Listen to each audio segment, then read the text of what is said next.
색깔 있는 인터뷰 시작하겠습니다. 야사당 대표들은 어제 황교안 대통령 권한대행 국무총리가 특검의 수사기간 연장 요청에 대한 입장을 내놓지 않는다면 오늘 오후 2시로 예정된 내일이죠. 내일 오후 2시로 예정된 국회 본회의에서 특검 연장 법안을 통과시키는데 모든 노력을 다하기로 합의를 한 바 있습니다. 앞으로 하루 정도 남은 이런 상황인데요. 그때까지 어떤 결론을 정치권이 만들어낼 수 있을까요? 오늘은 심상정 정의당 대표를 모시고 현재 진행되는 전국 현안을 좀 짚어보도록 하겠습니다. 대표님 어서 오십시오. 네, 안녕하세요. 네, 잘 지내셨습니까? 잘 지내고 있습니다. 아니 근데 정의당이 그야말로 개근 정당이잖아요. 당은 의원 숫자는 적은데 보면 촛불 집회 한 번도 안 빠지신 것 같아요. 힘들지 않으세요? 아니 뭐 열심히 하는 것은 이제 정치인의 의무이기 때문에 하는데 네. 제가 좀 요즘 힘든 것은 네. 정의당은 항상 옳아야 하고 정의로워야 하고 네. 또 항상 최선을 다해야 되고 그런데 그러면 이제 그게 평가 기준이 돼야 되는데 또 이 각 정당마다 이 평가 잣대가 많이 다른 게 아닌가 이런 게 있고 이제 시민들이 평가가 제대로 반영되지 않는 이유가 뭐냐면 언론에서 일체 보도를 안 하고 있습니다. 제가 출마 이후에 네. 언론 보도 분석을 해보라고 그랬더니 네. 출마 이후에 정의당이 정치 뉴스에 나온 게 0.8%예요. 그러니까 0.8% 보도 비중을 가지고 네. 제가 그래도 지금 2~3% 나오니까 예, 3%, 그것만 해도 3.5%. 대단한 것 같아요. 예. 아니 그래서 저는 0.8%에 야, 너무 그래서, 심하네요. 선관위하고 각 언론사 항의 방문을 적극적으로 하려고 생각 중이에요. 네. 0.8%에 저희가 그래도 상당히 기여를 하고 있는 언론 아닙니까? 그렇죠. 그러니까 이게 우리 당원들이 네. 탄핵 소추 때 열심히 했는데 네. 열심히 해서 5당으로 밀리고 정치 뉴스에서 사라졌다.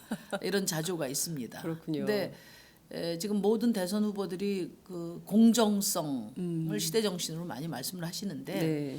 이 불공정의 원형이 바로 정치권이거든요. 네. 그리고 이 정치권의 그 불공정성이 지금 언론에 그대로 이렇게 맞물려 돌아가고 있어요. 네. 그러니까 그런 상태에서는 뭐 새로운 세력이나 작은 세력들이 국민들의 아무리 실력이 있어도 네. 주목받기가 어렵습니다. 근데 개혁이라고 하는 것은 변방이 중심되고 또 주변이 중심되고 네. 그게 개혁인데 아예 등수 안에 드는 기득권을 가진 그런 세력이나 후보들만 중심으로 검증한다면 과연 촛불 시대 정신을 담을 수 있을까?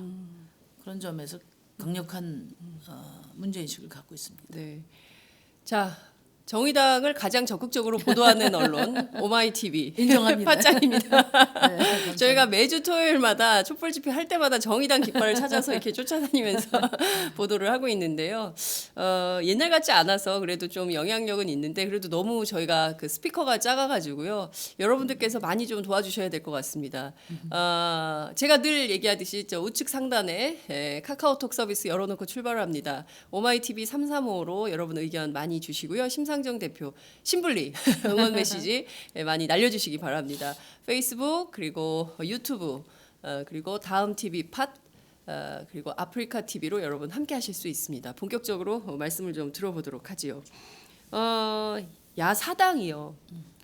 어제 긴급 회동을 가지신 것 같습니다. 그래서 네. 황교안 권한대행 총리를 빨리 특검 연장 합의에 서명을 해라라고 했지만 황교안 권한대행의 입장으로 볼 때 사실상 이거 어려운 거 아닌가라는 생각이 좀 듭니다.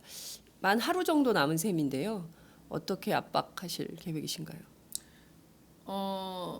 저희가 이제 72시간 촉구 농성을 네. 월요일 날 시작을 했는데 네. 농성하면서 생각을 해봐도 황교안 권한대행에게 수사기간 연장 촉구를 하는 이 상황 자체가 납득이 안 가는 거예요. 왜냐하면은 그 수사기간은 당연히 연장돼야 되는 거거든요. 네. 그러니까 여야 당시에는 새누리당까지 합의 사항이고 네. 그리고 이게 황교안 권한대행의 재량 사항이 아니고 특검 기간 수사 기간을 연장할 것인지 말 것인지의 판단은 네. 특검이 하는 겁니다. 네. 그러면 30일 범위 내에서는 무조건 승인을 해줘야 되는 거예요. 법 취지 자체가. 네. 그런 상태니까 황교안 권한대행한테 촉구할 일이 아니고 그건 마땅히 그냥 법에 있는 대로 네. 해줘야 되는 거죠. 그러니까 좀 근데 저희가 지금 이제 완전히 안 할 생각이잖아요. 예. 그러니까 결국은 박근혜 대통령 비호해서 친박 세력들의 환심을 사서 네. 향후 그 정치 행보에 종잣돈을 마련하려고 하는 그런 심산 아닌가. 향후 정치 행보 종자. 네, 결국 네. 출마한다고 보시는군요, 대표님. 출마는 가능하지 않다고 생각해요. 출마는 가능하지 않다. 네, 출마보다도 네. 지난번에 뭐 저 반기문 총장도 결국은 민심을 그렇죠. 이기지 못했지 않습니까? 네. 그걸 봤기 때문에 황교안 총리가 그렇게 천지분간을 못하는 분은 아니다. 아닐 거라고 믿는데 네. 그거보다는 이제 패족 총리로 끝나는 게 아니라 예. 친박 그 지지자들에게 환심을 사서 예. 향후에 정치 행보를 하기 위한 그런 종잣돈을 지금 열심히 마련하는 중이 아닌가 이렇게 생각합니다. 그런데 앞서 말씀 주신 대로 이게 좀 몇 가지 좀 짚어봐야 될 지점이 있는데요. 그러니까 시계를 좀 작년으로 네. 지난해로 좀 거슬러 놓고 돌아가 보면 지금 뭐 이제 오늘 아침 조간을 보면 마치 지난해 가을 신문을 보는 것 같은 느낌이 들어요.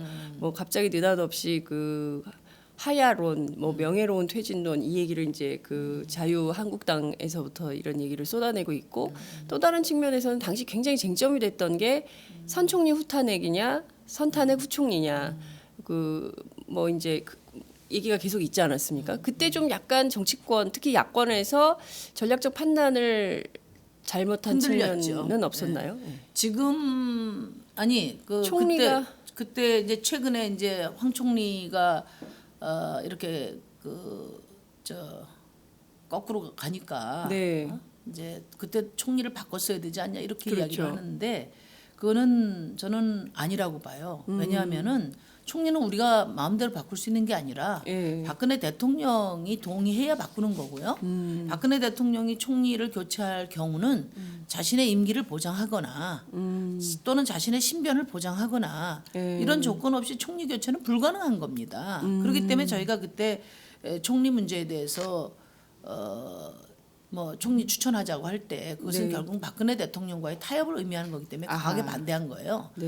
그러니까 우리가 원하는 모든 것을 우리가 동시에 얻을 수는 없는 거 아닙니까? 그러나 박근혜 대통령이 역사적 책임을 지도록 하는 것이 민주공화국으로 네. 거듭나는데 너무나 중요하기 때문에 그 타협은 안 된다고 선을 그었던 거예요. 그러면은 황교안 권한대행을 감수해야 되는 거죠. 그러네요. 그때 제가 이야기할 때 감수하되 그럼 황교안 권한대행을 책임 있게 견제해야 된다.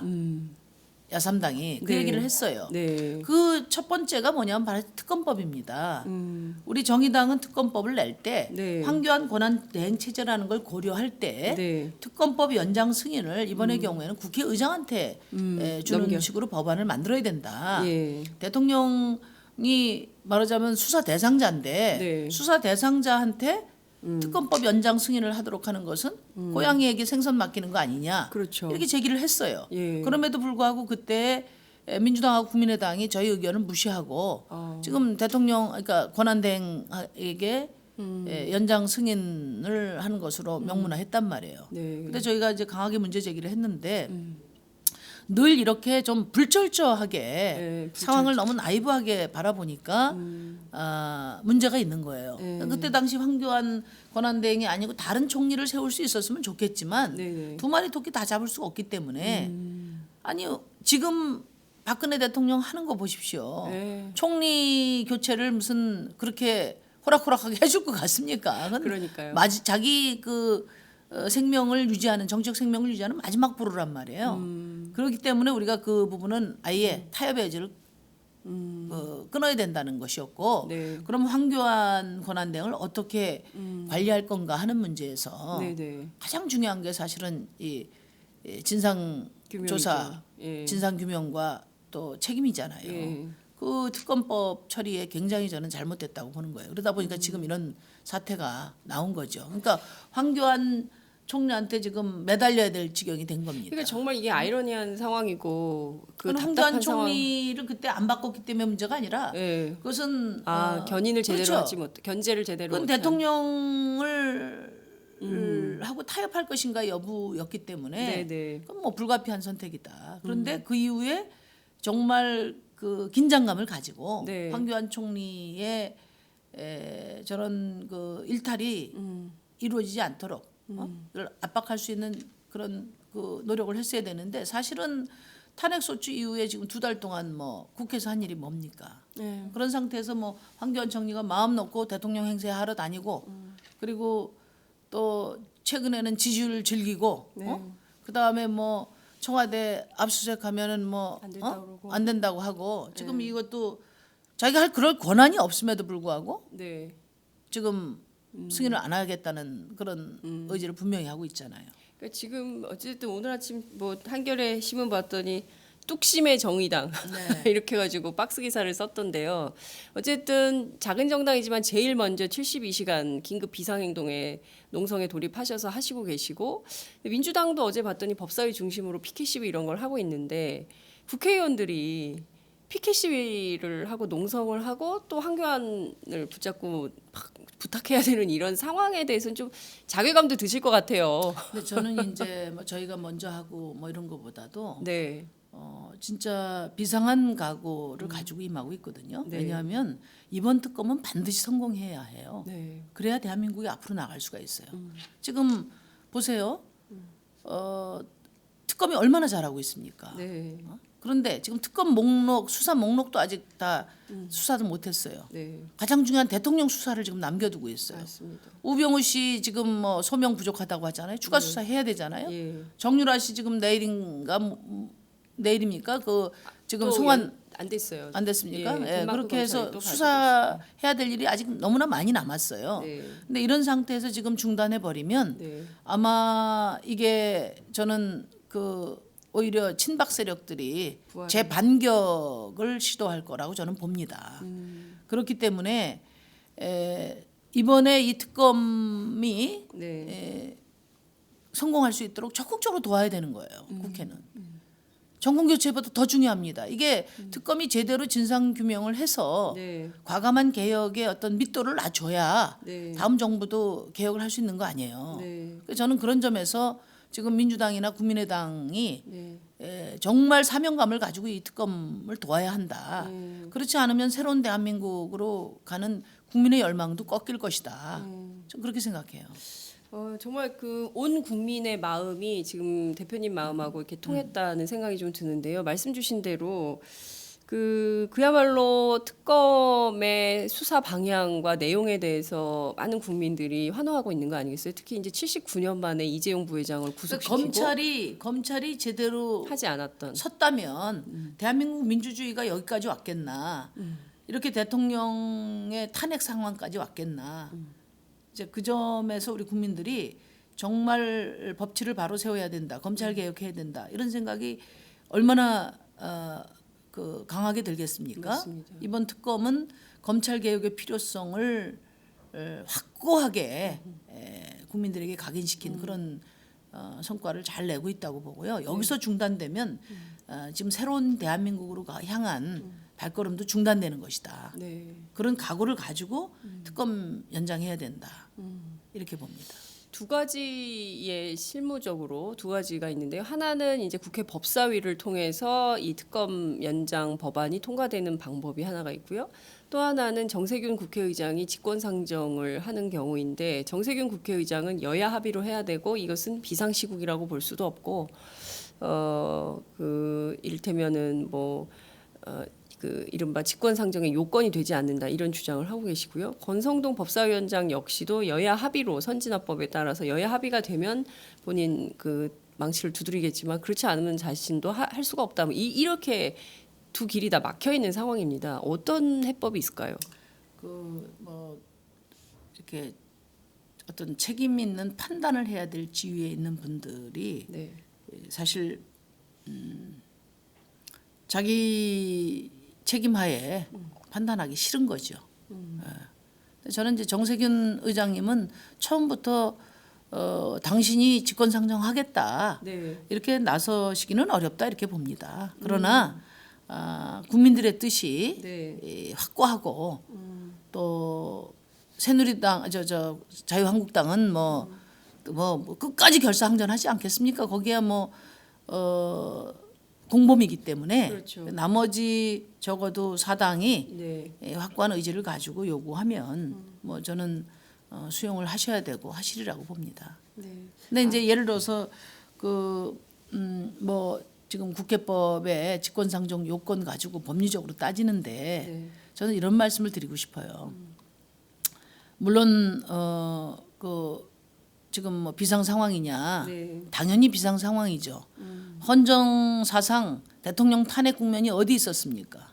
이렇게 지금 국정 공백 상태가 장기화되는 경우가 어디 있었습니까? 그리고 이 국정 공백이 장기화되면서 지금 외교 안보 뭐 다 엉망입니다. 경제 네. 예? 지금 비상 상황이에요. 네. 그런 상황에서 민주주의를 바로 세우는 절대절명의 지금 사명을 갖고 있는 게 특검이란 말이에요. 네. 당연히 비상 상황이죠.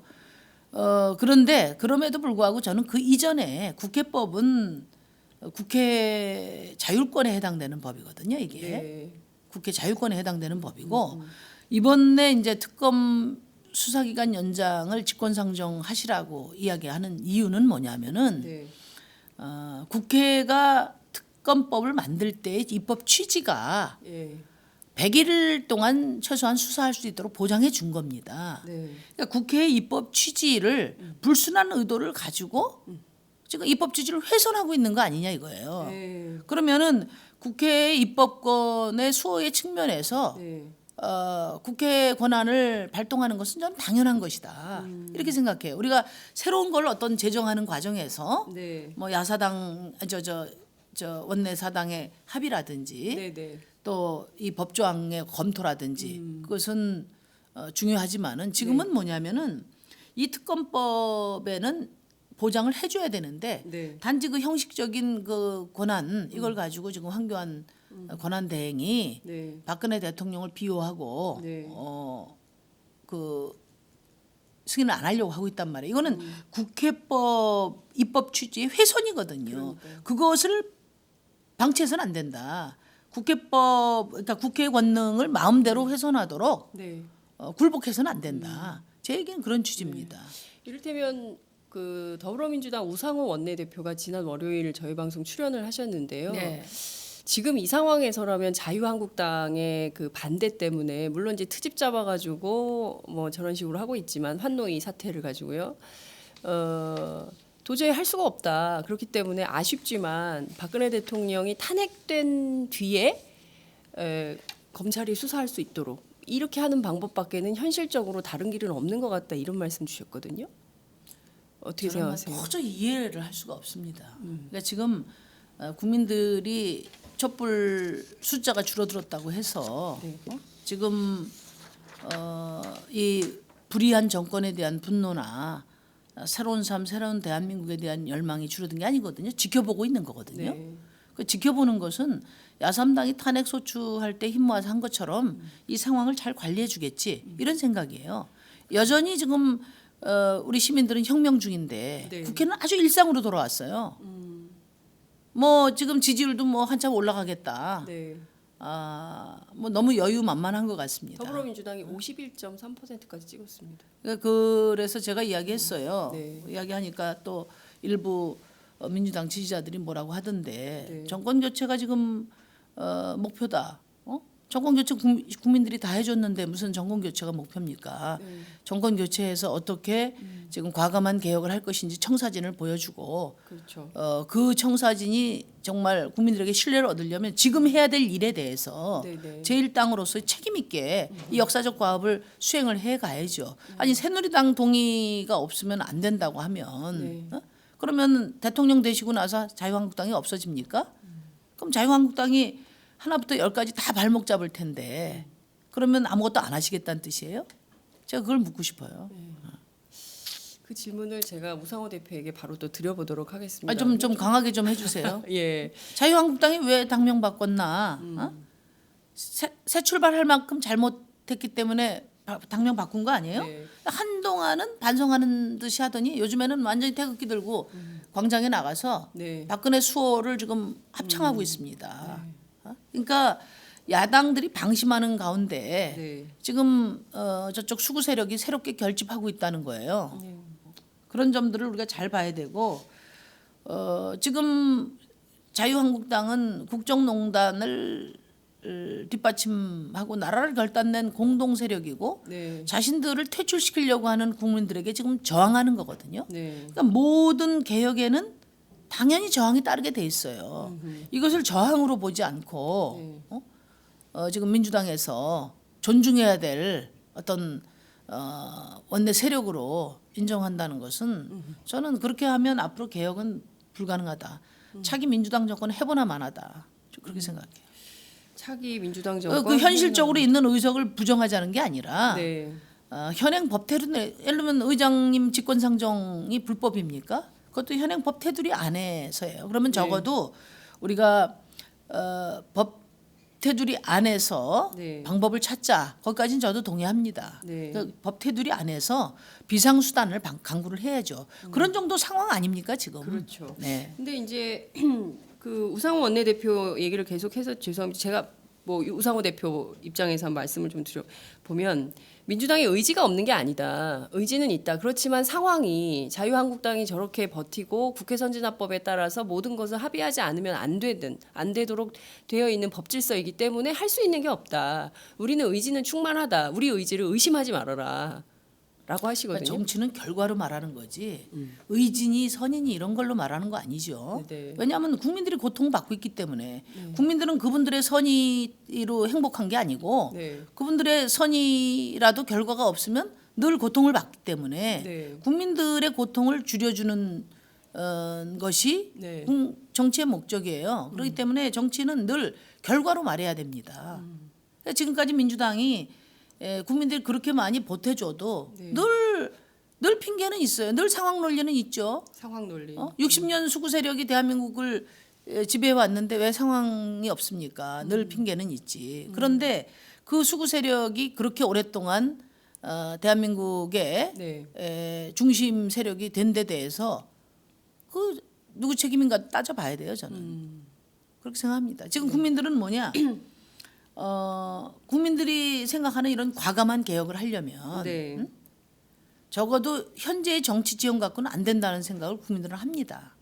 그렇기 때문에 대한민국이 민주화 이후에도 여전히 이 군부 독재의 뿌리를 둔 극우 세력이 주도해 왔는데 그렇죠. 더 이상 우리 국민들이 못 살겠다. 네. 국민들 스스로 퇴출시킨 거예요. 그렇습니다. 물론 지금 자유한국당 쪽의 지지율이 나오는 거는 저는 이게 부자 망해도 3년간은 그런 의미의 지지율이지. 15% 정도. 그렇지. 나오는 이게 앞으로 계속 지지가 더 확대돼 나가는 그런 네. 시대 정신에 부합하는 지지율이 아니거든요. 네. 근데 어떤 경우에는 지지율이 늘어날 수 있냐? 네. 야당이 똑바로 못하면은 변별력이 없어집니다, 사실. 그렇죠. 예, 그렇기 네. 때문에 이 시기에 엄격하게 해야 되고 또 국민들 어떤 개혁을 하려면 한 발짝의 개혁을 하더라도 그 개혁으로 기득권을 내려놔야 되고 손해봐야 되는 사람들은 극악스럽게 달겨들 수밖에 없어요. 네. 그건 불가피하게 감수해야 되는 겁니다. 그걸 감수할 의지가 없다면 개혁 의지가 없다고 봐야 돼요. 제가 드리고 싶은 말씀.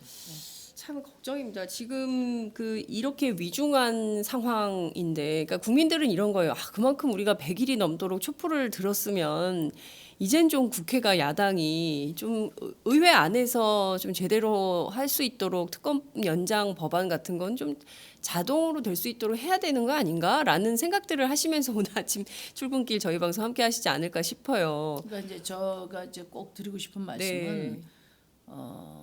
이제 정권 교체를 국민들이 이미 만들어 놨어요. 그렇습니다. 근데 예. 정권을 잡아서 어떻게 개혁을 할 것인가. 지금 뭐 수도 없이 공약, 원내 정당의 제일 왼쪽에 있는 저희보다도 훨씬 더 센 공약들 다 내고 계신데 네. 그 어떻게 개혁을 하시려고 하세요? 그 개혁 공약 내신 거 대부분이 다 국회에서 해야 될 일인데 네. 지금 저런 민주당 자세 가지고 어떻게 개혁을 하냔 말이에요. 그리고 이제 국회 선진화법 고쳐야죠. 네. 국회 선진화법 19대 때 새누리당이 고치자고 했잖아요. 근데 제가 이야기했어요. 여러분들이 만든 법이니까 그래도 한 임기는 돌아간 다음에 20대 국회 초반에 고치자. 네. 빨리 고쳐야 됩니다. 네. 고쳐서 뭐 어떻게든 뭐 불법적으로 막 밀어붙이자. 누구 다 무시하고 하자 이런 얘기가 아니라 어떻게든 개혁을 추진할 수 있는 조건들을 만드는데 아주 정말 긴장감을 가지고 네. 의지를 가지고 이렇게 해야 되는데 저는 그 점이 많이 아쉬워요. 그래서 저는 사실은 이번 대선에서 우리 국민들이 목표하는 건 정권 교체 그 자체가 아니라 어떤 정치 정권 구도를 교체? 바꾸는 거예요. 그렇습니다. 솔직히 말해서 지금 촛불이 원하는 개혁의 그 요구들이 유실되지 않기 위해서는 적어도 정의당 같은 당이 제1야당쯤은 돼야 사실은 개혁을 이야기할 수 있는 정치 구도다 저는 그렇게 생각하거든요. 네. 우리 국민들이 아마 그렇게 만들어 가실 거라고 생각해요. 네. 저희도 최선을 다해서 이번 대선의 이 중요성에 또 정의당의 역할에 사명감을 가지고 저도 나온 겁니다. 네. 지금 과거의 어떤 정치 프레임에 갇혀서 네. 무슨 이제 보수 진보 또는 여야가 일대일로 네. 겨루는 그런 국면에서의 프레임 가지고 지금 이 대선을 바라봐서는 안 된다. 국민들은 지금 아직까지도 박근혜 대통령을 보고 있는 거거든요. 보면 열불이 나잖아요. 네. 빨리 정권 교체해야 된다. 지금 그 생각밖에 없어요. 빨리 정권 교체해야 된다는 요구가 압도적인 것은 네. 박근혜 대통령 빨리 끌어내려야 된다는 그런 감정의 반응이라고 보는데 일단 이제 인용이 되고 나면은 네. 진짜 대한민국 개혁하려면 어떻게 해야 되나 네. 본격적으로 전 논의가 된다고 봅니다. 그러니까 지금 저희가 이제 매주 촛불 정의당처럼 저희도 한 주도 안 쉬었거든요. 저희도 이제 짱이에요, 매주 진짜 짱. 저희도 한 주도 안 쉬고 100일이 넘도록 촛불 민심을 쭉 시민들의 인터뷰를 해보면 정권 교체에 정치인 하나 바꾸는 게 중요한 게 아니다. 그러니까 이를테면 정권이 교체되더라도 내 삶의 변화가 없으면 이건 정권 교체가 아니다라고 생각하는 청년들이 굉장히 많이 있었어요. 이를테면 뭐 하다못해 그 양극화 해소를 위해서 최소한 그리고 하다못해 뭐 복지가 얼마라도 뭐 하다못해 내 생활에 뭐 행복 그러니까 이를테면 노동 시간 단축이 얼마라도 뭐 이런 변화 구체적인 삶의 변화가 있어야 이것이 우리가 그토록 엄동설안에 100일이 넘도록 촛불을 든 의미가 있었구나라는 것을 깨닫게 되는 것이지 그게 아니라 그냥 정치인 얼굴만 바뀌는데 변화가 하나도 없다. 그럼 뭐하러 우리가 그렇게 했냐 이런 생각들을 하고 계시다는 거죠. 저는 이제 이렇게 그 여러 대선 주자들이 공약을 네. 내놓으시는 공약이 매우 진보적인 네. 이런 공약을 내놓으시고 뭐 어떤 분은 뭐 저희 공약을 제목까지 따다가 그냥 내시는 분도 있는데 다 좋습니다. 다 좋은데 베끼는 거예요? 그렇게 벤치마킹해서 낸 공약은 이후에 선거 끝나자마자 아마 정책 자료집으로 들어갈 거예요. 그게 저는 걱정이고 네.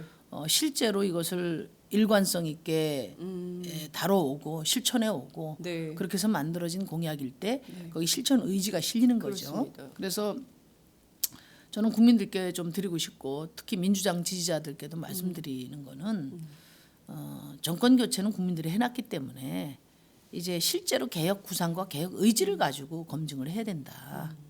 근데 그것이 단지 공약의 비교 갖고 되느냐 네. 아니라고 봅니다. 그런 식으로 했으면 뭐 박근혜 대통령도 경제민주화 복지로 당선되신 분 아니겠어요? 맞습니다. 그러니까 그런 구체적인 어떤 개혁을 지금 자유한국당이 네. 지금 제2당으로 버티고 있는 이 상황에서 네. 어떻게 개혁할 것인가 고민하시다 보면 이번 대선을 어떻게 치러야 될지 저는 답이 나온다고 봐요.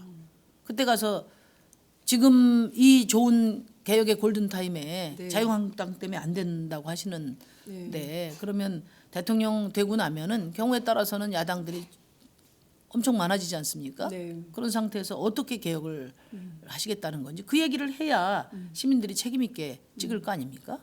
저는 그런 개혁 경쟁을 당당하게 해나갈 생각이고요. 네. 그리고 감히 말씀드리건데 네.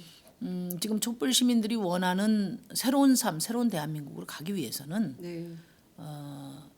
민주당이 집권을 한다 하더라도 네. 단독으로 그 추진하기가 어렵습니다. 이게 정치 그렇죠. 축이 왼쪽으로 확 이동이 돼야 가능한 거예요. 그렇죠. 그런 점에서 저희 정의당의 역할 또 정의당의 사명이 있는 거죠. 그런 점들을 저는 민주당 지지자들께서도 같이 봐주셔야 된다. 네. 그런 말씀 드리고 싶어요. 그러니까 지금 그 큰 틀에서 보자면 정말 국민들께서 지난 12월 9일 탄핵으로 정권 교체는 이미 해놓은 이미 지금 뭐 70% 80%가 되는 여론이 정권 교체는 해야 된다는 것이고 근데 뭐 이런 점은 있는 것 같아요. 이를테면 박근혜는 아니다. 그런데 문재인도 찍기가 좀 그렇다. 그래서 이른바 안희정 대세론 뭐 이런 것들이 좀 형성이 되고 있습니다. 그 중도 보수의 힘을 얻은 안희정 대세론 이런 것이 이제 민주당 경선 안에서 어떻게 발현될 것이냐 이것도 이제 저희들 같은 이제 정치부 기자들이 보는 관전 포인트인데요. 근데 이제 그 점에 대해서도 네. 이제 중도 보수 진보 네. 때 이 중도라는 거는 과거에 네. 양당 체제 하에서 말하자면 극우 보수와 네. 개혁 세력 사이의 중도를 말하는 거예요.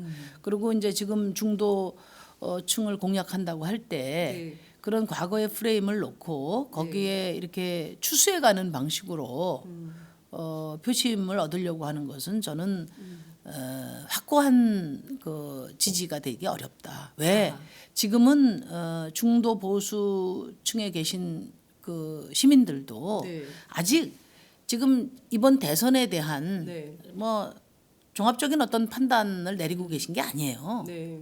지금 보수 쪽에 이쪽에 뭐 진보 쪽에 유력 주자 난 싫은데 그런데 보수 쪽에 유력 주자가 없어. 그렇기 때문에 지금 방황하고 있는 표들이라고 저는 봅니다. 이런 방황하고 있는 표들이 과거의 어떤 진보 보수가 아니라 진짜 새로운 대한민국을 향한 네. 개혁의 힘으로 이분들을 견인해내는 그런 적극적인 노력이 저는 필요하다고 봐요. 단순히 그분들한테 이 야합해 들어가는 네. 그런 선거 전략보다는 네.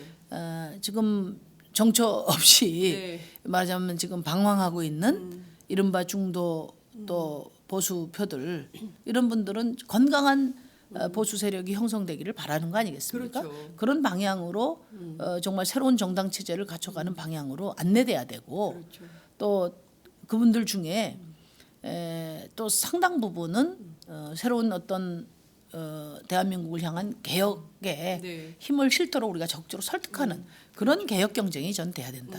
이렇게 말씀 주신 대로 지금 정당은 5개 정당 체제이지만 자유한국당은 사실상 극우 정당으로 자리매김을 하고 있고 점점 소수화돼서 퇴화될 수밖에 없을 것이다. 조건적으로 아무리 살아남는다 하더라도 TK 지역 정당 이상을 하기는 어려울 것이다. 이제 이런 관측이 나오는 거고요. 그러니까 중요한 것은 민주당 안에 있는 이런 뭐 한때 51점 몇 프로 지금 뭐 47.3%인가요? 뭐 그 주간 통계가 이제 그 정도로 나온 것 같은데 이 지지층 안에는 중도 보수라고 하는 이른바 그동안 이제 새누리당을 지지했던 사람들이 상당히 많이 들어와 있는 거 아니냐라는 것이죠. 근데 그것이 안희정 후보 덕일까? 아니면 그 이른바 지난 최순실 박근혜 사태로 불거진 그 보수의 그 쌩얼 그 민낯을 보고 야 이대로는 안 되겠다 이런 나라는 불가능하다 해서 선택을 바꾼 그래서 뭔가 좀 새로운 대한민국에 대한 비전을 가지고 나가야 된다고 판단한 그런 중도 보수가 들어왔을 가능성. 근데 이제 저는 뭐냐면 제가 이제 지역구 주민들하고도 네, 만나보면은 중도 보수라 하더라도 일반 시민들은요 네.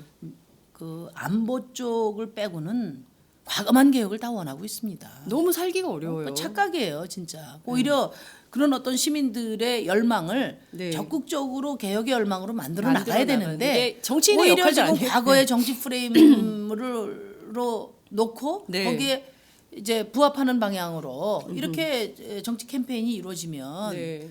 그것은 저는 지금 2017년 대선 시대 정신하고 네. 저는 어긋난 거다 이렇게 말씀드리고 싶어요. 그러니까 안보 보수 쪽도 마찬가지입니다. 우리가 적극적으로 설득해야 돼요. 대선 공간이라는 것은 국가적 의제를 가지고 국민적 토론을 네. 하는 거거든요. 네. 국민적 토론이 잘 진행될 수 있도록 대선 주자들이 이 공론화를 책임 있고 이끌어야 되는데 네. 그런 어떤 시대 정신을 앞장서 제시하고 또 과거의 여러 정보에만 갇혀 있는 국민들에게 네. 좋은 정보들을 제시해서 그렇죠. 이것을 본인들이 원하는 정치가 이루어질 수 있도록 이걸 당겨내는 네. 이런 노력을 대선 주자들이 저는 해야 된다고 봐요. 제가 지역에 가보면 새누리당 지지했던 분들도 저 많이 찍었습니다. 지난 총선에서. 그리고 늘 저한테 네. 안보에 대해서는 많은 검열을 하시지만은 네. 그러나 민생 경제 또 그 다른 분야의 여러 개혁 의지에 대해서는 매우 적극적으로 평가하신단 말이에요. 어, 저는 지금 중도 보수라는 규정을 네. 어떤 과거 프레임으로 단정해 놓고 네. 정치 캠페인을 하는 것은 매우 태행적이다 이렇게 생각합니다. 네. 그런 얘기 한동안 했어요. 손범규 변호사 있지 않습니까? 그 박근혜 대통령 측 대리인단 네. 지금 우스갯소리인데요. 손범규 변호사 지역에서 경쟁하시는 네, 이거 아닌가요? 우리 시민들이 우리 지역구 유권자들이 손범규 씨가 지금 대통령 변호사가 네. 되고 나서 네. 가슴을 쓸어내린 거예요. 아우 우리 심상정 국회의원을 뽑은 게 얼마나 다행인가 그렇게 생각하거든요. 그 새누리당 그 지지자들도 다 그렇게 생각해요. 그 점에 있어서는 손범규 아니라 그럼요. 심상정한 것을 너무 다행이다. 그래서 저는 이제 민생, 경제, 안보 이 모든 영역에 그동안의 의제들에 대해서 정말 허심하게 네. 시민들하고 국민들하고 전면적인 토론을 통해서 우리 시민들이 그동안에 제한된 어떤 정보나 네. 또는 그 뭐 양당 체제 하에서 갈등 구조로 제시된 여러 의제들에 대해서 네. 한번 새롭게 이번 대선 과정에서 토론하고 또 국민들도 자기 생각들을 점검할 수 있는 이런 기회를 제공하는 대선이 돼야 된다. 네. 그렇게 해서 국민과 함께 정치 지형이 확 좀 네. 이동할 수 있도록 예. 왼쪽 아래쪽으로 이동할 수 있도록 그렇게 노력하는 것이 내가 정권 잡는 것보다 전 더 중요하고 그래야 또 정권도 안정적으로 잡고 이후에 정권에 힘이 실린다. 네. 그런 말씀을 제가 꼭 드리고 싶고요. 네. 이번에 뭐 암만 대선이 어떻게 되더라도 새누리 자유한국당 의석은 그대로 있는 거 아니냐. 네, 네. 물론 그렇습니다. 그렇지만 이번 대선에서 정치 지형 변화가 확실하게 국민들의 의식 변화가 있다. 그럼요. 이런 것이 확인되면은 그만큼 향후 정치에서 국민들의 뜻이 반영된 네. 국정 운영이 가능하다. 그렇죠. 그런 생각이 듭니다. 저는 그 상당히 많은 국민들이 그 적폐청산 말씀을 하시거든요. 친일부터 독재 우리가 70년 역사 제대로 그 청산하지 못해서 여태까지 극우 세력 때문에 이렇게 국민들이 고생을 하고 있는 거다라는 인식을 전부 하고 계세요. 그렇기 때문에 변화가 굉장히 중요한데 제가 꼭 여쭙고 싶은 것은 안희정 지사가 선의를 이야기했습니다. 그러니까 이명박 대통령도 또 박근혜 대통령도 일단 선의로 했다. 그리고 그분들의 선의를 액면 그대로 받아들여야 된다라고 했다가 어제는 사과를 하셨어요. 너무 많은 분들의 가슴을 아프게 한 것 같다. 죄송하다 이런 말씀 좀 주셨는데요. 뭐 이 문제는 좀 그래도 짚고 넘어가야 될 필요가 있지 않나 싶어서 여쭙겠습니다. 선임 말씀하시고 나서 뭐 여러 언론에서 인터뷰 요청했었는데 제가 안 했는데. 아 그러셨어요. 오늘 처음 입장이 나오는 아니, 거군요. 입장이라기보다 어제 네. 사과를 하셨잖아요. 네네. 그 사과를 선의로 받아들입니다. 근데 이제 그 아마 안희정 지사의 잠재력을 네. 그 많이 기대했잖아요. 저도 마찬가지고 그런 분들이 이제 굉장히 당황스러우셨을 거예요. 왜냐하면 이게 뭐 나라를 결단낸 선의도 있냐? 사실 그런 항변이라고 봐야죠. 네. 보통 정치권에서 사용하는 선의는 정치를 잘 못하거나 또는 정치인으로서의 책무에서 일탈했을 때 네. 그것을 합리화하는 용어로 사용이 많이 됐지 않습니까? 네. 그래서 저는 지금 같이 정치 불신이 크고 네. 또 국민들에게 약속 안 지킨 네. 이런 정치에 대한 어떤 대변화가 요구되는 시점에는 네. 정치인들의 선의를 강조할 때가 아니고 네. 그 어떤 선이라도 네. 결과로서 책임져야 된다. 이 정치인의 책임이 강조돼야 될 시기라고 저는 봐요. 네. 근데 이제 안희정 지사 그러니까 이 말씀을 많이 하시는 거는 네. 결국은 나는 소통 의지가 있고 네. 소통 능력을 갖고 있다 이런 말씀으로 저는 이제 이해를 하고 있는데 네. 정치권에서의 소통이라는 것은 저는 뭐 기술도 중요하지만 네. 기본적으로 이해관계의 조정 능력이다. 저는 그렇게 보거든요. 네.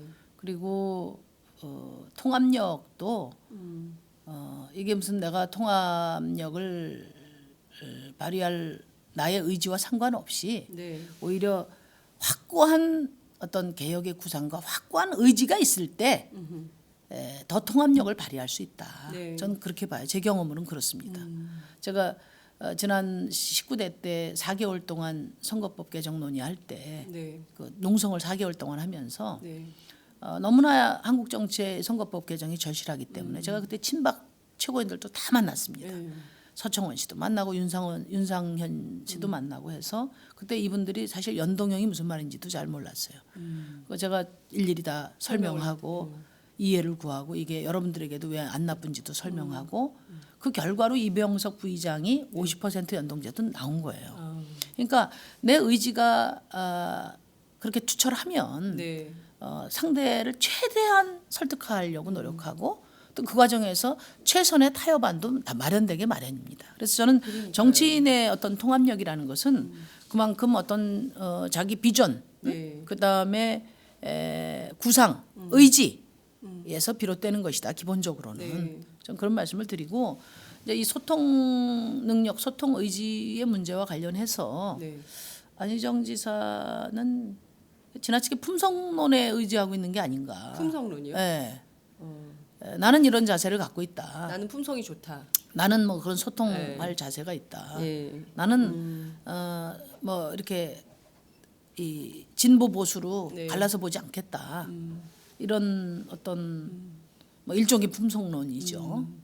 거기에 많은 의지를 하고 있는 게 아니냐. 저는 오히려 그 소통과 통합력과 관련해서는 네. 대통령으로서 확고한 국민들을 설득할 수 있는 개혁 구상과 확고한 의지가 필요하고 그것이 제대로 작동될 수 있는 시스템을 바꾸는 거 이게 통합력을 위해서 더 중요한 게 아닌가 그런 생각을 합니다. 네. 품성론. 품성이 좋은 게 좋죠. 아니 이제 품성이 굉장히 중요합니다. 네. 중요한데 네. 이제 이 품성이라는 것이 정치인의 품성이라는 것이 아까도 말씀드린 것처럼 시대 정신을 실천하는 정치 영역에서 실천하는 사람이 정치인이고 그 최고 책임자가 대통령이기 때문에 네. 정치인의 품성이라는 것은 확고한 어떤 비전과 구상, 의지를 가지고 국민을 설득할 수 있는 힘이 있어야지 네. 어떤 테크니컬한 그런 기술적 방법론으로 해결되는 것은 아니다. 그런 말씀을 드립니다. 네. 그나저나 지금 말씀 주신 상황은 굉장히 엄중한 상황인데요. 특검 연장이 안 되면 그러면 어떻게 될까요? 물론 이제 특검 연장이 되도록 모든 노력을 다 해야 되겠지만 지금까지 잡힌 시그널로는 어쨌든 이제 황교안 대행은 하지 않겠다는 걸로 보이고요. 그리고 법률적으로 강제할 수 있는 수단도 지금 없는 거 아니겠어요? 황교안 총리를 뭐 어떻게 해야 됩니까? 그런 게 있고 지금 국회 방법은요. 안에서도 예, 뭐 방법은 제일 좋은 거는 뭐 황교안 총리가 승인하는 거고요. 법률적으로 승인을 하지 않아야 될 이유가 없기 때문에 그 황교안 총리가 승인을 안 한다는 것은 네. 사실 국회 입법권을 훼손하는 거예요. 그러니까요. 그리고 공범임을 자임하는 겁니다. 재량 권한이 아닌 이상 그렇습니다. 그렇기 때문에 국회가 책임을 져야 됩니다. 국회가 책임을 직권상정해야 됩니다. 직권상정. 정세균 의장이 네. 결단하셔야 되고 네. 결단하실 수 있도록 네. 분위기를 조성하고 또 야당들이 역할을 해야 됩니다. 그래서 어제도 그 문제가 야사당 대표회의에서 좀 깊이 있게 다뤄졌고 네네. 오늘 아마 원내대표들이 그 찾아뵙고 말씀을 드리고 그거 갖고 안 되면 또 당 대표들이 찾아뵙고 말씀을 드리고 아 오늘 예 그리고 이제 국민 여론도 지금 절대적입니다. 그렇습니다. 그리고 우리가 이것을 작부에 매달리거나 또는 뭐 형식 논리에 매달린다면 지금 국민들이 2년 동안 엄동설안에 나가서 저렇게 촛불을 들고 네. 촛불 들러 나온 사람만 촛불이 아니란 말이에요. 그럼요. 예. 네. 그 민심을 오히려 거역하는 것이다 우리가. 그런 점에 대해서 어제 대표회담에서 제가 말씀을 많이 드렸습니다. 네. 사실상 오늘 있을 원내대표 회동 그리고 만약에 그걸로도 안 된다면 대표 회동을 통해서라도 집권 상정을 압박하시겠다 이런 것으로 저희가 이해를 하겠습니다. 이제 의장님하고 말씀을 네. 진지하게 나눠야 합니다. 국민들이 의장실에 전화를 좀 할까요? 뭐 이미 여론으로 이제 많이 네. 반영이 돼 있고 네. 의장님도 지금 많이 괴로우실 거예요. 네. 그런데 나의 어떤 뭐 명예 네. 또는 보다는 나의 책임을 더 생각하셔야 되고 우리 국회의 최종적 책임은 국민들입니다. 네. 그리고 이 사안은 어떤 정파적 선택의 문제가 아니고 네. 국민들의 총의에 의해서 지금 국정농단 탄핵소추가 이루어진 것이고 철저한 수사를 원하고 있고 네. 지금 수사가 아직 많이 남아 있고 네. 특검은 너무나 잘하고 있고 이런 상황이기 때문에 이런 전체적인 상황을 종합할 때 네. 지금 국회의 사명이 뭔가를 국회의장께서도 고민해 주셔야 된다 말씀드립니다. 알겠습니다. 근데 아까 말씀 들어보니까 우리 우상호 대표부터 만나야 될까봐. 그러게요. 아니 그 의지를 의심하지 말라고 저에게 막 쏴붙이셔가지고. 아마 저기 우상호 대표도 이제 네. 어제 저 민주당 의원님들도 네. 농성에 들어갔고 네. 또 국민 여론이 지금 매우 세거든요. 네. 그렇기 때문에 할 수 있는 최선의 방안을 강구하실 거라고 봐요. 우상호 네. 대표가 원래 사람이 저 품성이 좋지 않습니까? 그러니까 아까 품성 품성이 얘기했는데 그래서 그렇지만 뭐 또 해야 될 도리에 대해서 저는 뭐 또 이번에 책임 있게 하셔야 된다 이렇게 봅니다. 그 대표님께서 말씀 주신 대로 예컨대 이제 특검 기간이 사실 오늘 아침 조선일보는 이제 사실상 물 건너갔다 이렇게 딱 명토 박아서 썼던데요. 특검 기간이 연장되지 않고 그냥 검찰로 이 사건이 이관이 된다면 사실상 내용 자체가 수사의 내용 자체가 뒤가 흐지부지 될 가능성이 매우 높은 전망이 좀 나오고 있는데요. 그 가운데 제일 먼저 준동하는 쪽이 재벌인 것 같습니다. 그러니까 그 상법 개정안에 대해서 이러저러한 이유를 붙여서 지금 유일호 부총리가 지금 완전 그러니까요. 흑기사로 나섰어요 지금. 예, 유일호 부총리가 뭐 기업의 이 경영권을 침해하는 행위에 대해서도 문제가 있다고 하고 사실상 청년 의무 고용 할당, 청년 고용 의무 할당도 그것도 곤란하다. 그런 것까지 기업을 규제하려고 하면 되겠냐? 뭐 이런 방식으로 가고 있습니다. 청년 고용 할당도 어제 뭐 안철수 후보가 이야기를 하시던데 네. 그 제가 2년 전부터 네. 빨리 국회에서 처리하자. 그러니까요. 그분 대표 시절부터 그때는 이런 반응도 없다가 지금 대통령 후보 되시니까 늘 말씀하니까 좀 뭐 저처럼 옆에서 다 지켜본 사람은 좀 속이 많이 상하더라고요. 근데 어쨌든 지금 비상한 시기라는 것을 저는 좀 강조드리고 싶어요. 네. 그리고 지금 마지막 지금 친박 세력들이 네.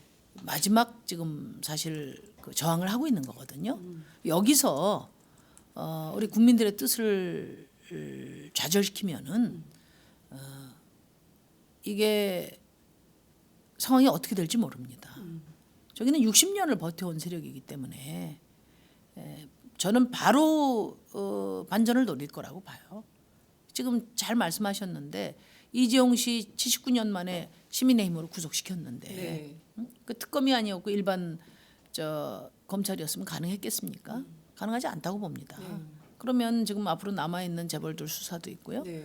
결국은 이제 그러니까 이재용 씨도 기소 과정에서 또는 재판 과정에서 선박망이 처벌받고 네. 또 국민의 또 저항이 있어서 다시 또 뭐 감옥 생활을 한다 하더라도 또 한 1년 만에 사면 얘기하고 네. 그러지 않겠어요? 그러니까요. 예. 예. 그러니까 지금 제가 민주당에 특별히 말씀드리고 싶은 것은 정권 교체 이후에 정말 역사적 사명을 하려면 네. 지금 이 시기에 많은 걸 각오해야 한다. 그 말씀 저 꼭 드리고 싶어요. 네. 그렇지 않으면 다 거짓말이다. 다 거짓말이다. 예.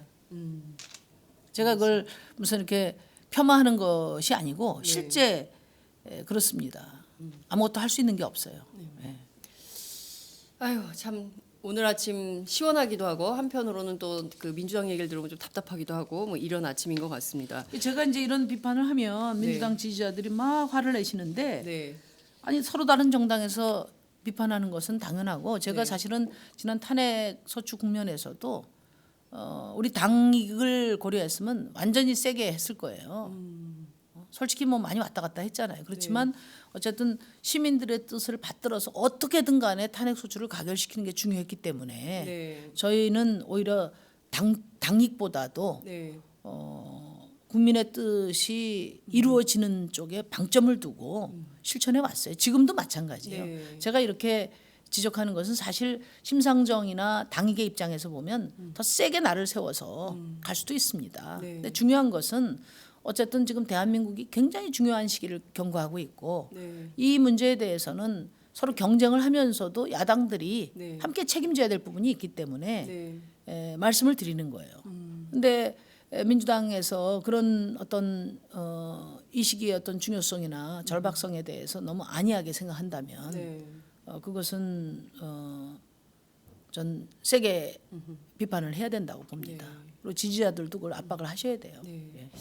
자 헌법재판소가 오늘 마지막 변론기를 엽니다. 네. 박근혜 대통령 출석 여부가 또 중요한 관전 포인트가 되고 있는 건데요. 이제 3월 2일이나 3월 3일 정도로 최종 변론 기일을 연기해 달라고 요청을 했는데 오늘 뭐 헌재가 어떤 결정을 내릴지는 모르겠는데요. 끊임없이 기간 연장의 수를 두고 있어요. 탄핵을 이제 무력화시키려고 하는 이제 의도죠. 네. 그렇기 때문에 제가 지난번에 비상 상황이다 이렇게 말씀을 드린 거고 네. 지금 태극기 촛불도 아까도 얘기한 것처럼 수많은 가짜 뉴스 때문에 네. 이제 숫자가 점점 늘어나고 있지 않습니까? 네. 그리고 마치 뭐 촛불이 더 많이 나왔다 이렇게 해서 언론에 대해서도 아까 아침에 여기 오기 전에 어떤 언론하고 인터뷰를 했는데 네. 이제 뭐 양비론 상황으로 가고 있다 이런 식으로 또 보도를 하는 거예요. 양비론이요? 그러니까 기각과 네. 인용 어떻게 될지 모른다. 이런 상황으로 가고 있다. 그 말도 안 되는 얘기죠. 네. 이제 그런 식으로 계속 우리 야당들이 방심하고 있는 동안에 네. 상황을 뒤집으려고 지금 뭐 모든 수단과 방법을 다 동원하고 있기 때문에 네. 지금부터 인용 결정까지가 너무나 중요한 시기예요. 그래서 저희도 저 대통령 후보지만 일단 지금 농성부터 지금 하고 있는 이유가 네. 거기에 있는 거거든요. 예. 그래서 어쨌든 출석 문제도 뭐 어떤 분은 또 뭐 사전에 뭐 헌재 심판을 연기하지 못하면은 며칠 앞두고 사임하겠다. 그건 이제 전직 대통령 자리 지위 유지하기 위한 꼼수인데 네. 그렇다 하더라도 헌재에서 탄핵 심판을 내릴 거라고 봅니다. 네. 그리고 뭐 바로 그러면 저 구속되겠죠. 구속되겠죠. 예, 당연히 구속해야죠. 그 당연히 구속돼야 된다. 왜냐하면은 대통령으로서 네. 최소한의 국민에 대한 어떤 도리를 네.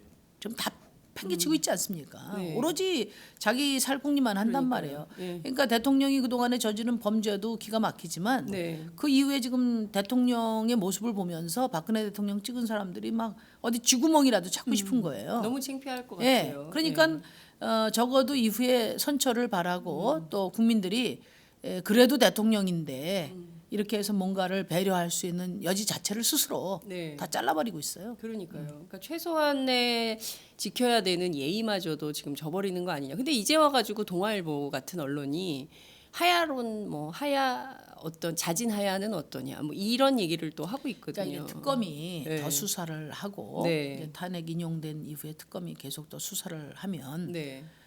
지금 뭐 지금 그동안의 수구 보수 세력들 네. 위기 의식을 느끼는 겁니다. 그래서 이 정도면 됐다. 대통령 이제 끌어내리면 됐다. 네. 그리고 선처해야 된다. 네. 요 정도 선에서 마무리하면 되는데 지금 너무 나간다 이렇게 생각하는 거죠. 아, 그래서 여기서 중단시키려고 지금 총력전을 벌이고 있는 겁니다. 그러면 그 얘기는 무슨 얘기냐? 여기서 만약에 멈춰서면 대통령 하나 끌어내리고 모든 개혁이 중단되는 것이다. 이렇게 생각하시면 됩니다.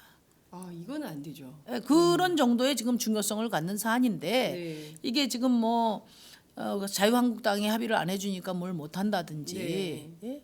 이런 발언 자체가 참 얼마나 답답한 얘기입니까 네. 지금. 그러니까요.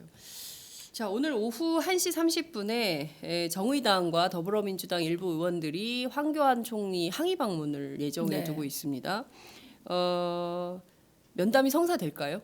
안 만나주지 않을까요? 안 만나겠죠. 예. 안 만나겠죠. 안 만나겠죠. 그러면 참 이런 방식까지 동원해서 촉구를 하는 것은 정치적으로 유의미하다고 보십니까? 일단 우리는 이제 국민들의 걱정이 네. 크시기 때문에 네, 국회에서 할 수 있는 최선을 다한다는 거고요. 네네, 최선을 다해야 된다. 할 수 있는 최선을. 그리고 네. 황교안 권한대행도 법에 조항이 들어가 있지만 그것을 네. 지금 악용하고 있는 것이기 때문에 국민적 압박을 받아야 된다. 네. 그리고 이 문제에 대해서 저는 황교안 권한대행이 언제든 분명한 책임을 묻게 될 것이라는 점을 분명히 말씀드립니다. 그러니까 뭐 탄핵 이야기도 나오는데요. 네. 탄핵도 할 수 있고 그리고 또 지금 박근혜 정부의 2인자로서 네. 사실 특검의 핵심 대상이죠, 사실은. 그렇습니다. 예. 이번에 수사를 뭐 안 받는다 하더라도 네, 언젠가는 또 황교안 특검이 구성될 수도 있어요. 네, 그런 점 분명히 말씀드립니다. 네. 언젠가는 황교안 특검 조만간 구성될 수도 있다 이런 말씀도 주셨습니다. 시간이 다 돼서 이제 정리를 해야 될 것 같은데요. 앞서 제가 재벌이 먼저 나섰다. 그러니까 어찌됐든 이제 빌미가 생기니까 곧바로 수구보수 세력이 다시 반전의 기회를 보고 여러 가지 방법을 모색하고 있는데 그 중에 하나가 이제 색깔론인 것 같습니다. 네. 정세현 전 장관께서 지난번 저희 방송에 출연하셔가지고 그 김정남 그 암살과 관련해서 사실 과거 정부에도 우리도 그런 일이 있었다. 그러면서 이제 이른바 이제 정적 암살로 이제 김대중 전 대통령 납치 사건을 비유를 하셨어요. 근데 그 자체로 지금 그 보수 정당들 중심으로 해서 논평이 막 나오고 있거든요. 그리고 그 어떤 언론은 일면 머리 기사로 쓰기도 하고 뭐 이런 상황인데 이거 어떻게 보십니까? 그러니까 그 세력들이 지금 자유한국당을 네, 비롯해서 그러니까 그 뿌리가 네, 박정희 정권 시절에 네. 독재의 뿌리를 둔 세력들이죠. 그렇기 때문에 자유한국당의 뿌리가 네, 박정희 그렇죠. 독재의 뿌리가 있다. 지금 친박 세력이 네, 친박 세력은 박정희 시대에 뿌리를 둔 극우 세력이죠. 네. 그렇기 때문에 뭐 당연히 그렇게 논평이 나오리라고 보고 정세훈 장관이 말씀하신 것은 네, 모든 독재 정권이 갖고 있는 일반적 속성을 말한 거죠. 네, 박정희 정권 시대 때도 뭐 김대중 대통령 건도 있었지만 장준하 선생 네. 건도 있고 또 뭐 김재규 그 김재규 전 예, 중정부장 건도 있고 그런 그 정적 제거 암살들이 그 독재 정권의 일반적 속성이라는 걸 말씀하신 거고요. 네, 그리고 지금 김정은 같이 예? 정말 그 21세기에 가장 극악무도한 이런 테러리스트 김정은이라 하더라도 네. 평화를 위해서는 또 한반도 안정을 위해서는 대화를 해야 된다. 김대중 대통령께서 아주 중요한 말씀하셨어요. 평화를 위해서라면 악마하고도 대화해야 한다. 그런 자세를 주문한 것이라고 생각합니다. 네. 자, 지금 여러분들과 함께하는 사이에 심상정 대표님을 향한 응원 메시지가 엄청나게 들어와 있었습니다. 제가 지금 뭐 너무 많은데요. 정용준님께서 정의롭고 의로운 정의당 화이팅. 지금 시점에는 심상정, 이재명 같은 분들이 정리를 좀 해주셔야 될 것 같다. 국민을 믿고 전진하십시오. 이렇게 의견 주셨습니다. 한동균님께서 정말 시원합니다. 역시 신불리 정치계의 사이다. 양대산맥은 심상정, 이재명 화이팅. 이재명 시장 좀 모셔야겠는데요. 두 분을 한번 이제 모셔봐야 될 것 같습니다. 테레사님께서는 심상정 대표님의 말씀은 매우 상식적인 말씀입니다. 이것에 감동하게 되는 이유가 뭘까요? 상식인데 우리는 왜 감동을 해야 되나 이제 이런 것입니다. 이제 우리나라 정치권도 상식선으로 좀 들어섰으면 좋겠습니다. 라일락님께서 이게 지금 국가적 비상이 아니라고 판단하시는 게 참 대통령 사면제 이런 것도 없어져야 됩니다. 옳으신 말씀입니다. 민주당은 각성하라 이렇게 의견을 주셨고요. 그리고 이나님님께서 여기는 오레곤입니다. 모처럼 비가 멈추고 해가 나는 밝은 날입니다. 그런데 전해지는 소식이 너무나 속이 답답하네요. 미국 생활 25년이 훌쩍 넘어서 이번처럼 한국 소식에 귀를 기울인 적이 없었습니다. 신불리 정확하네요. 그래도 힘을 내야겠죠. 아자아자 특검 연장은 어떻게 좀 해주십시오. 이런 의견 주셨습니다. 혜진아님께서 굿모닝. 우병우 영장기각 씁쓸한 아침입니다. 안녕하세요. 내가 사랑하는 심상정 의원님. 언제나 당당하고 타당한 말씀. 제 속이 다 시원해요. 아이고 근데 배터리가 나와버렸어요. 그리고 저희가 유튜브 댓글 좀 살펴보도록 하겠습니다. 고현숙님께서 심상정 의원님 박수 짝짝짝 쳐주셨고요. 그리고 역시 이동욱님께서 역시 심상정은 똑똑해. 김병현님께서는 심상정 대표님 오마이뉴스에 자주 출연하셔서 새로운 정치의 프론티어가 되어주시길 바랍니다. 이렇게 하셨고요. DWC님께서는 더민주 깡다구가 없어 에효 이렇게 의견 주셨습니다. 김은주님께서 정말 심상정 의원은 딱 부러진다 화이팅 하셨습니다. 김은복님께서 정의당 응원을 보냅니다 하셨고요. 이정희님께서는 지금이라도 총리 탄핵을 진행해야 됩니다. 국민을 무서워하지 않는 총리는 더 이상 필요가 없습니다 하셨습니다.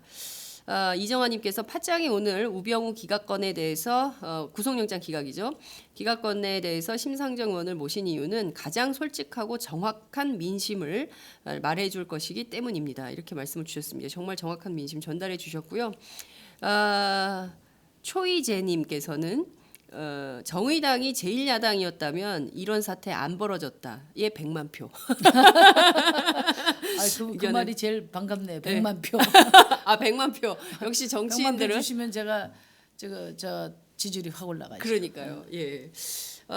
그래도 제가 보기에는 그 언론 노출 빈도가 0.8%밖에 네. 되지 않는데 그래도 정당 지지율이 5.4, 5.6. 근데 안에 제 밑에도 많이 있는데 그분들은 다 보도되더라고. 그러니까 1%짜리들은 다 보도가 돼요. 홍준표 지사 뭐 이런 분들. 예. 참 이게요. 저는 뭐랄까 우리가 여전히 좀 이 말씀 주신 대로 60년 구구 지배 체제에 있다 보니까 아직도 끊임없는 그 개혁 진보에 대한 자기 검증, 자기 검열 이래도 되나? 뭐 이런 그 불안증들이 있는 것 같습니다. 그런데 이제 이번 촛불을 통해서 상당히 많이 큰 다리를 건너온 것 같습니다. 우리 국민 전체가 야 더 이상 이 그분은 아니다 해서 그 길을 건너왔는데 정치인 일부가 여전히 이 다리를 건너오지 못하고 그 옛날의 다리에서 자꾸 이미 건너간 다리를 다시 연결해서 국민들을 끌어내리려고 하는 것은 아닌가 이런 답답증도 저는 생기더라고요. 제가 좀 마지막 말씀드리면 네. 저희 정의당도 정권 교체가 매우 중요하다고 봅니다. 네. 만약에 정권 교체가 위협받는 상황이면 저희 정의당이 가장 먼저 헌신할 겁니다.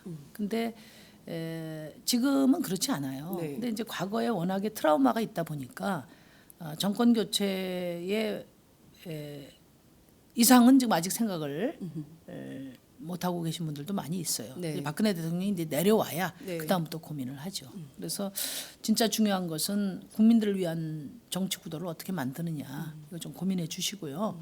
그리고 뭐 저희 정의당 같은 경우 또 저 심상정은 뭐 지지해 주시는 그 이상으로 헌신하겠다는 약속은 제가 분명히 드립니다. 장항준 감독이라고 계셔요. 네, 영화 감독. 예. 그분이 이제 얼마 전에 저희 정의당을 가입을 해서 제가 밥 한 끼를 했는데 이분 문소리 씨 남편 아닌가요? 아니에요. 아닌가 딴 분인가 죄송합니다. 유명한 저 방송 작가 남편입니다. 그래요. 네. 방송 근데 작가. 이분 어떻게 이제 다른 정당에 계시다가 이제 정의당으로 오셨는데 네. 어떻게 정의당에 오시게 됐냐 내가 물어봤어요. 예. 그랬더니 뭐 정당 하나 탈퇴하고 다리 옮기고 그래서 귀찮아서 안 하고 있었는데 네. 자기가 탄핵 소추 국면을 보면서 야 정의당 이번에 쭉 올라가겠다. 정말 잘하는구나. 네네. 열심히 하는구나. 이번에 지지율이 확 오르겠네. 그랬는데 안 오르더라는 거예요. 아, 그 자기가 마음이 조급해졌대요. 네네. 이렇게 잘하면 지지율이 올라가고 잘못하면 내려가고 해야 되는데 네네. 이게 안 움직여서 자기라도 빨리 당가입을 해야 되겠다. 그래서 가입을 하시게 됐다고. 네네. 그래서 제가 참 눈물겹다 그런 말씀을 드렸는데 저는 우리가 그 이렇게 뭐 팬십으로 네. 어떤 지지 여론이 형성되는 단계는 이제 넘어서야 된다. 그러니까 인물 정치에서는 넘어서야 된다. 네. 그런 말씀 드리고 네. 이 시대적 과제를 제대로 수행하기 위해서 이번 대선에서 우리 시민들의 목표가 뭔가, 어떻게 정치 구도를 개혁을 책임질 수 있는 구도로 바꿀 것인가. 네. 이게 진짜 국민들의 생각이거든요. 그런 것들을 좀 고려해서 충분히 그런 성과를 만들 수 있는 지금 촛불 민심이다. 네. 그렇게 생각하고요. 네. 우리 오마이뉴스 시청자분들께서 특별히 네. 이런 고민에 좀 많이 힘을 보태주실 것을 당부드립니다. 네. 제가 좀 착각했는데요. 장항준 감독은 김은희 작가의 네, 남편인 네. 것으로 도깨비. 그 유명한 도깨비 작가의 김은희. 아니 도깨비 작가는 아니고요. 도깨비 작가 아닌가요? 네, 김은희 네. 작가. 제가 계속 틀리고 있네요. 네, 네. 네, 그리고 아까 저희가 김재규 씨가 아니라 김형욱. 아니 김영욱 씨. 김형욱. 죄송합니다. 네, 전 중앙정보부장. 오늘 저희가 몇 가지 사실관계가 틀려서 맞아요. 말씀을 좀 수정해서 김영욱 전 중앙정보부장. 정보부장. 예, 예. 제가 말씀을- 김재규라고 했나 봐요. 예, 김재규 씨라고 했는데 어쨌든 그것은 사실관계가 틀렸기 때문에 저희가 바로 잡았습니다. 66분간 정말 뜨겁게 네. 말씀해 주셨고요. 시청자분들의 염원처럼 팟짱에 자주 출연하셔서 0.8%를 88% 정도로 언론 노출 빈도 88%로 저희가 좀 늘려드리겠습니다. 네. 꼭 자주 출연해 주시면 좋겠습니다. 고맙습니다. 네, 감사합니다.